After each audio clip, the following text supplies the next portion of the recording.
You ready for the Brenaissance?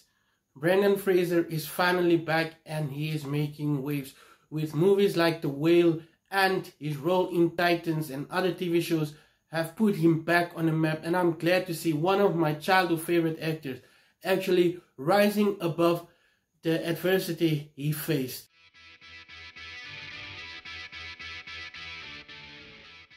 If you grew up in the 90s or the 2000s, then you will know Brendan Fraser from movies like The Mummy, George of the Jungle, Journey to the Center of the Earth, and so many others. He made us laugh, he made us cry, and he entertained us for years. And somehow along the line, he disappeared for a while, but he's back and he is taking on some more serious roles, which have been gaining him a lot of buzz. He even won some awards for his role in The Whale. So I just thought it's time that I talked about some of my favorite Brendan Fraser movies. Give this video a like, subscribe if you can, and share with your friends. And let's talk about Brendan Fraser. I chose about 4 movies because I didn't want to make this video too long. And at number 4 I have Bedazzled.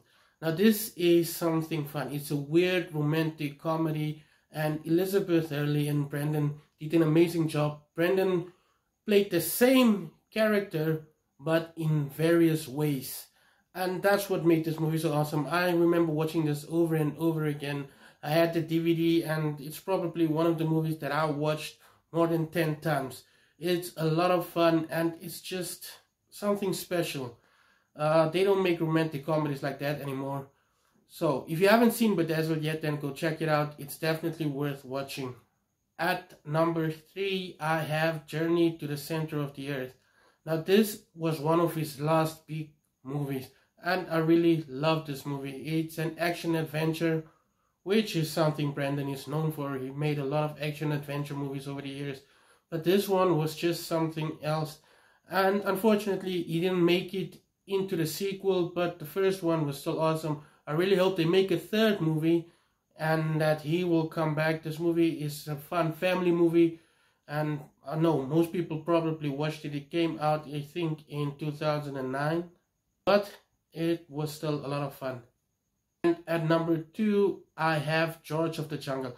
Now this is just one of the best slapstick comedies of the 90s. It's a lot of fun. It's also the movie that made Brendan a household name. He starred in a bunch of movies before this, but this was really the one that brought him to international audiences' attention.